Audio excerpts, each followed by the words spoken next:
Bienvenidos a un nuevo episodio de Tiempo Macabro. En el día de hoy, tenemos 4 historias de mensajes mandados desde el más allá. Ponte cómodo y comenzamos. Imagina esto, una familia normal, viviendo su vida cotidiana. Los padres trabajan duro. El hijo, Carlos, tiene 24 años y está comenzando su carrera profesional. Y luego está Valeria, la hija menor de 17 años, con toda una vida por delante, llena de sueños por cumplir. Un viernes por la noche, Valeria sale con unas amigas para celebrar el cumpleaños de una compañera del colegio. Le dice a sus padres que volverá temprano, pero las horas pasan y no regresa. Llamadas telefónicas, mensajes de texto, nada. Su teléfono sigue apagado. Al principio piensan que tal vez se quedó dormida en casa de alguna amiga o que simplemente se quedó más tiempo en la fiesta. Pero conforme pasan las horas, la preocupación comienza a crecer. 2 días después, justo cuando la familia está al borde de la desesperación, algo inesperado ocurre.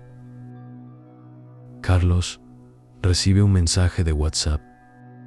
Miren esto, es de Valeria. El mensaje dice simplemente: hola hermano. Carlos casi se cae de la silla.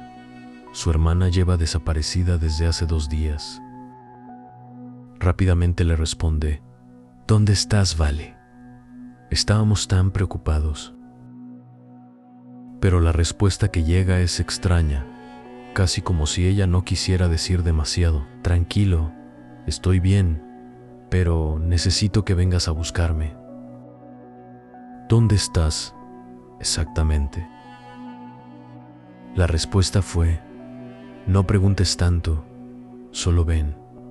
Estoy cerca del viejo molino abandonado.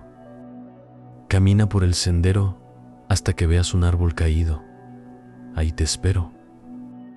Aunque Carlos debería haber llamado a la policía en ese momento, porque ya estaba alertada. Algo dentro de él lo impulsó a ir solo. Tal vez era ese vínculo especial entre hermanos, esa sensación de que solo él podía ayudarla. Cuando llega al lugar indicado, todo parece normal, pero mientras avanza, empieza a notar pequeños detalles inquietantes. Manchas oscuras en el suelo que parecen ese líquido rojo. Fragmentos de vidrio esparcidos aquí y allá, y un silencio absoluto que lo hace sentir observado. Finalmente, llega al árbol caído, mencionado en el mensaje.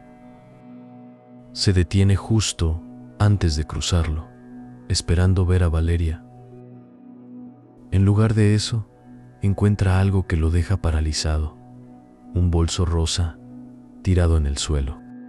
Es como el que Valeria llevaba consigo esa noche. Con el bolso en la mano, decide seguir adelante por el sendero, solo guiado por esa extraña conexión que sentía con su hermana. Después de todo, los mensajes que recibió ya no llegan más. Su teléfono sigue apagado. Pero algo dentro de él le dice que debe continuar. Finalmente, llega al final del camino.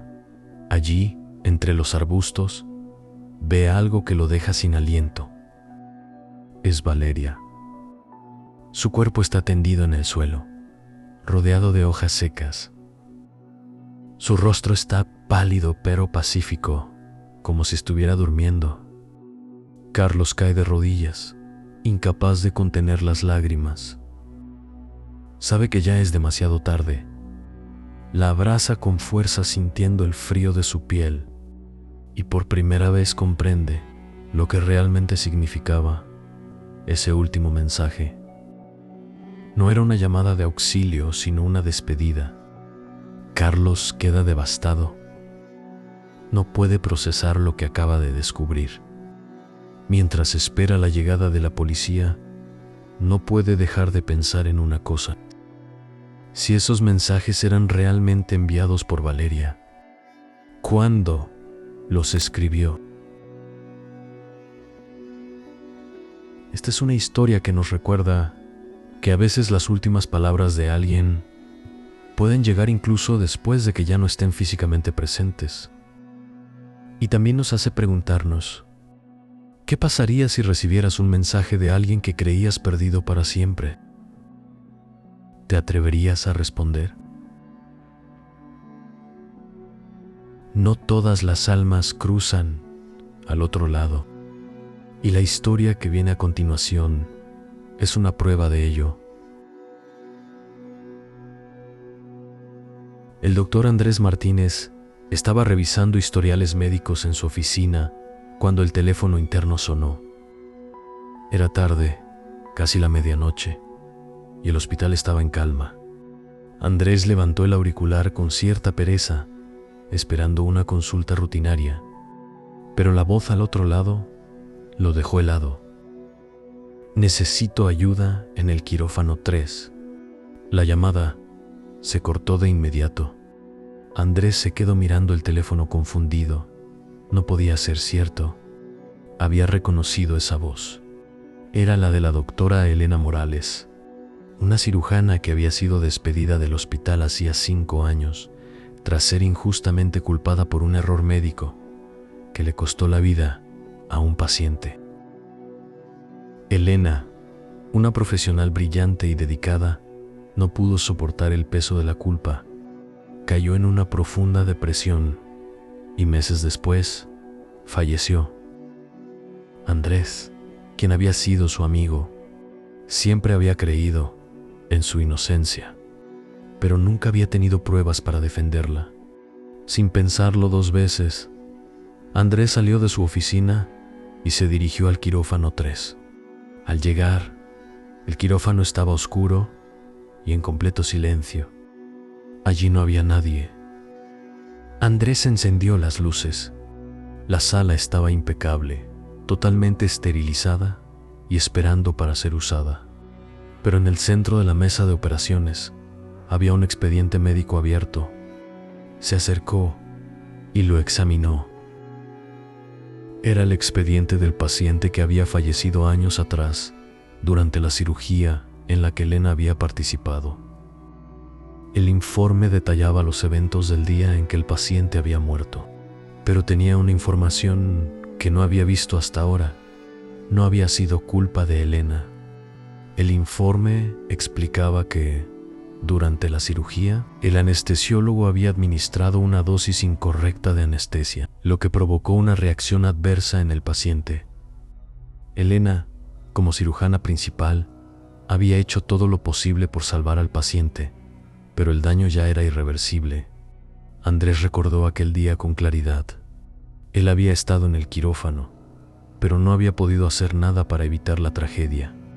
Después de la muerte del paciente, el hospital había cerrado el expediente y Elena había quedado como la principal responsable del accidente. La presión y la culpa la habían consumido y poco después cayó en una depresión de la que nunca se recuperó. Andrés siempre había sospechado que había algo más, pero nunca había tenido pruebas. Ahora, aquel expediente estaba frente a él, como si alguien lo hubiera dejado allí a propósito. Miró alrededor, esperando encontrar una explicación lógica, pero el quirófano seguía vacío. Sin embargo, sintió una presencia, como si Elena estuviera allí, observándolo. Sabía que aquel expediente no solo limpiaba el nombre de Elena, sino que también le daba a él la oportunidad de hacer justicia. Al día siguiente, Andrés presentó el expediente ante el comité de ética del hospital. Las investigaciones se reabrieron y finalmente se reconoció la inocencia de Elena. El hospital emitió una disculpa pública y tomó medidas para evitar que algo así volviera a ocurrir. Desde entonces, cada vez que pasaba frente al quirófano 3, sentía como si ella estuviera allí, cuidando de él y de todos los que trabajaban en el hospital. Algunas presencias nunca se van, porque aún tienen algo que hacer, algo que decir o alguien a quien cuidar. Otras veces, simplemente quieren justicia. Nuestra siguiente historia es de esas que aquellos que la conocen no pueden olvidarla, y estoy seguro que tú tampoco lo harás.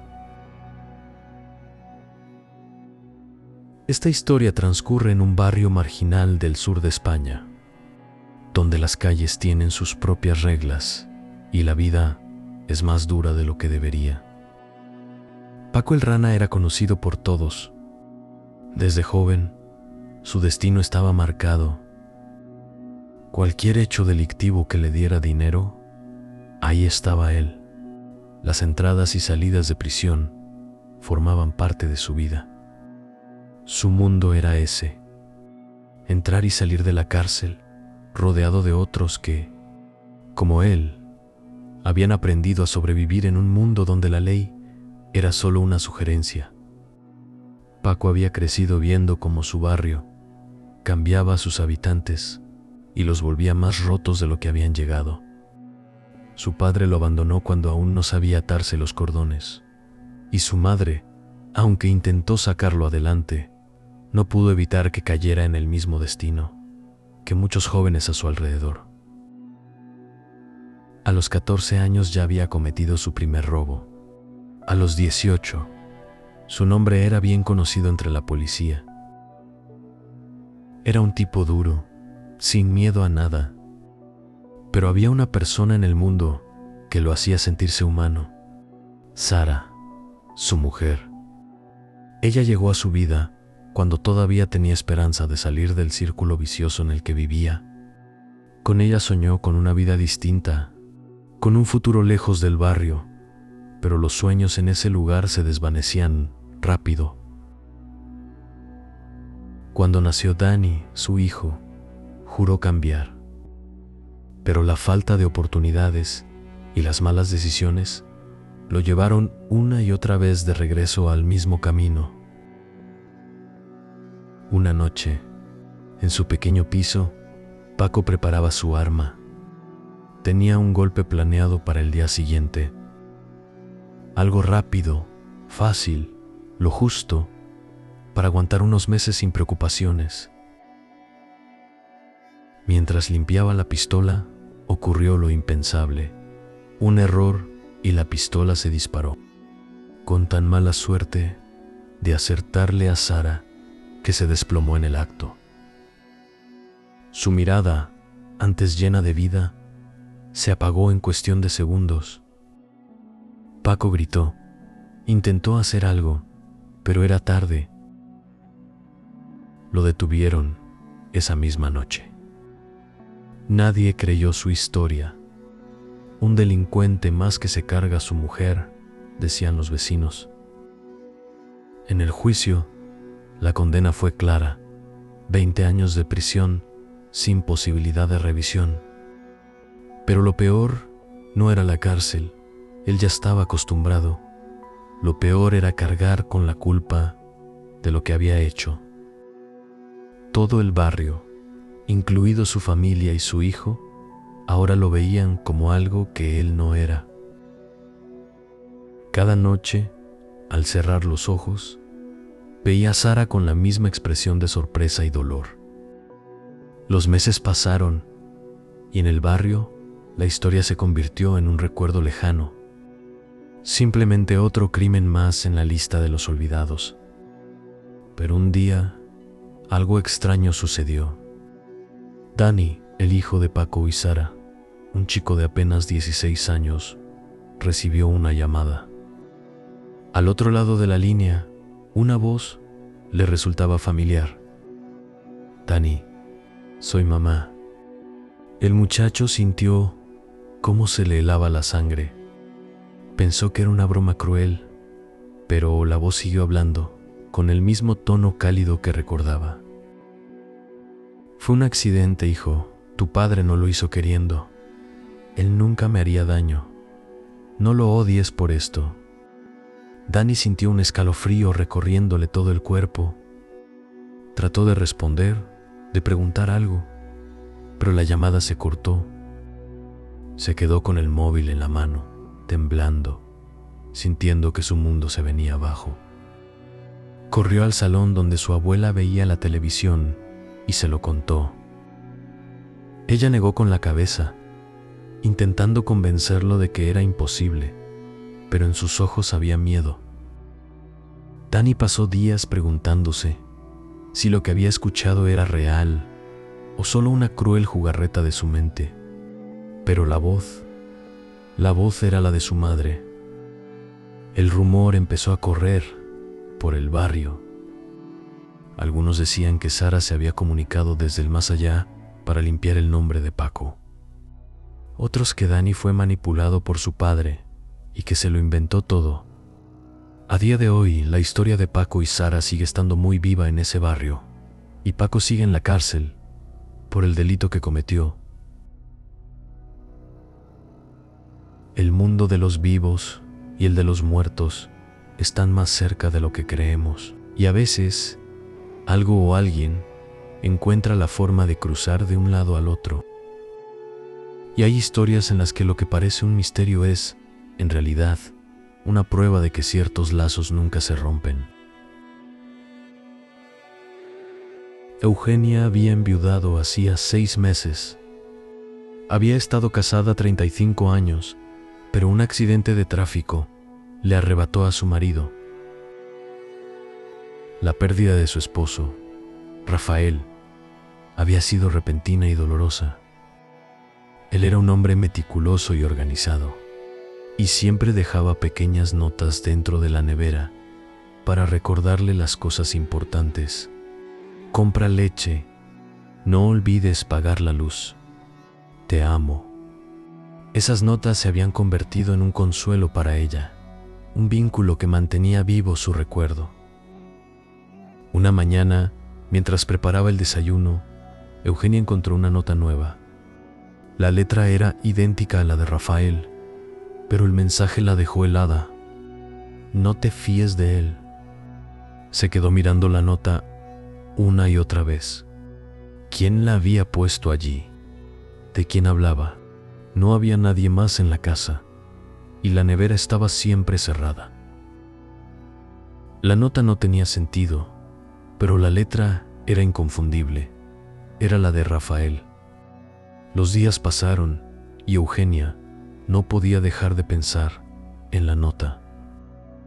Comenzó a desconfiar de todo el mundo, tanto por el mensaje de la nota como por quién pudo haberla puesto ahí. Nunca tuvieron hijos y nadie más sabía lo de las notas. Su abogado Carlos, quien la estaba ayudando con los trámites de la herencia, parecía demasiado interesado en acelerar el proceso. Es mejor que firmemos estos papeles cuanto antes, le decía con una sonrisa que ahora le resultaba incómoda. ¿Se refería a Carlos la nota? Decidió investigar por su cuenta. Revisó los documentos que Rafael había dejado en su estudio y encontró algo que no cuadraba. Rafael había dejado varios asuntos pendientes, incluyendo una póliza de seguro de vida y algunos bienes que no habían sido transferidos a su nombre. Sin embargo, Carlos parecía estar retrasando los trámites y evitando que Eugenia tuviera acceso completo a la información. Ella decidió consultar a otro abogado para que revisara los documentos, ya que no los entendía del todo. Lo que descubrió la dejó sin palabras. Carlos había estado manipulando los papeles y quería quedarse con parte de la herencia que Rafael había dejado para ella. La nota en la nevera había sido una advertencia, una última muestra de amor de Rafael. Incluso desde el más allá, había intentado asegurarse de que Eugenia no cayera en la trampa. Con la evidencia que había reunido y con el nuevo abogado, Eugenia confrontó a Carlos. Él intentó negarlo, pero finalmente admitió la verdad. Rafael había dejado instrucciones para que, en caso de que algo le pasara, Carlos haría las gestiones necesarias y Eugenia recibiría todo lo que le correspondía. Pero Carlos había visto una oportunidad para enriquecerse y había intentado estafarla.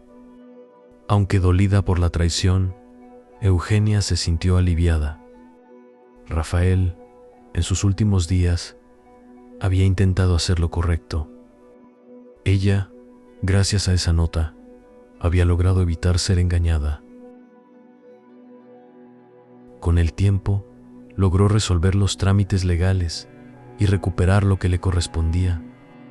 Y aunque nunca pudo afirmar quién había puesto la nota en la nevera, decidió creer que, de alguna manera, Rafael había estado cuidándola desde el más allá. El más allá nos rodea de formas que aún no comprendemos. Y es cierto que no siempre podemos ver lo que nos rodea, pero a veces podemos sentirlo. Olores, sonidos, la sensación de que alguien nos observa. Tal vez, después de estas historias, empieces a notar ciertas cosas que antes pasabas por alto. Si te gustaron estas historias, déjanos tu like. Muchas gracias y hasta el próximo episodio.